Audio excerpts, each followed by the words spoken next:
প্রতি বছর কর্তামায়ের বাড়ি থেকে তলব আসে কেন ভাবি? সে তুই গেলেই দেখতে পাবি। ভাবি, ওয়ারার থেকে দুর্গা পূজা হয়?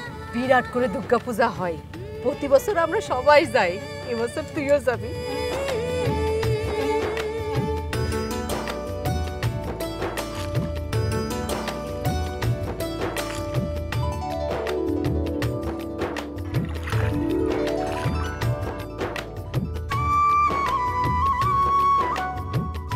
কর্তামা, ও কর্তামা।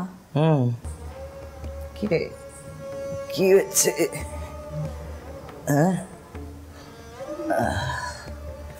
কি হয়েছে? হাসান দাদা নতুন বৌদি নিয়ে আসছে।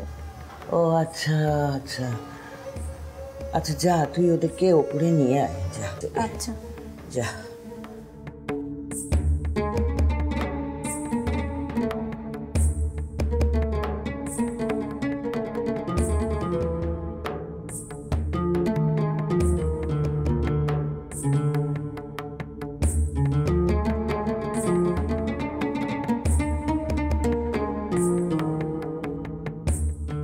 কর্তামা আপনাদের ডাকে। চল।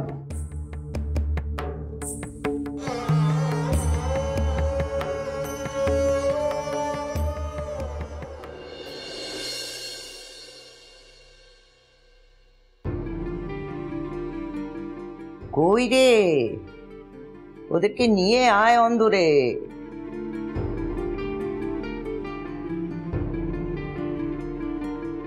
থাক থাক বড় বৌমা, থাক। ঠিক আছে ঠিক আছে।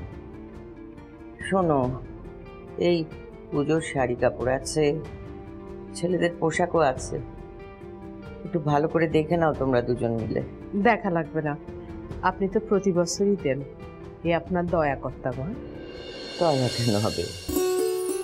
তুমি তো জানো এটা এবারই রীতি, আর তোমাদের সঙ্গে তো আমার আপনজনের সম্পর্ক, সেখানে কি দয়া দেখানো হয়?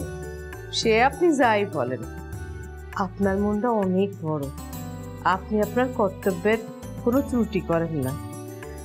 তাও একটু দেখে শুনে নাও, আর যদি কিছু লাগে তাহলে আমাকে বলতে আবার লজ্জা করো না কিন্তু বৌমারা, ঠিক আছে?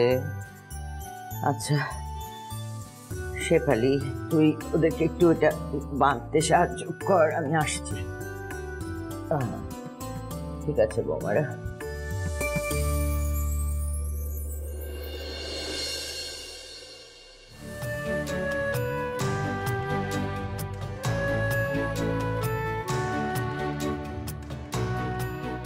ভাবি,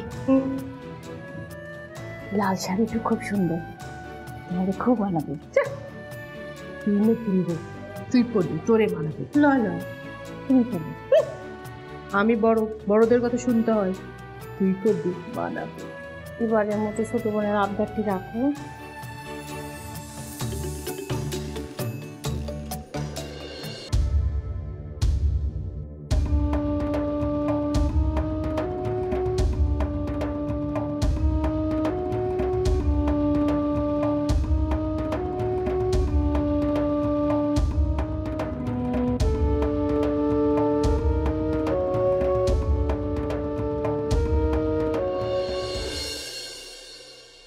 মেজে বউ খোলো।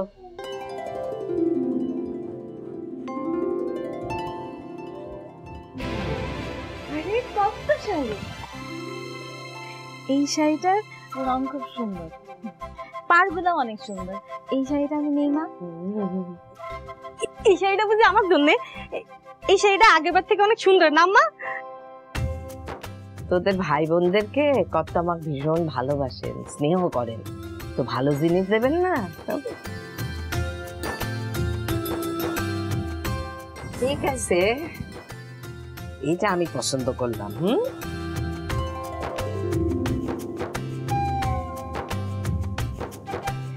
বড় বউ, মেজো বউ, তোমরাও তোমাদেরটা পছন্দ করো। হ্যাঁ হ্যাঁ, পছন্দ করে নাও। আর শোনো, এই বড় খোকা মেজো খোকা কিন্তু বাড়িতে নাই, ওদেরটাও তোমরা নিয়ে নাও, এটা জমির দিকে।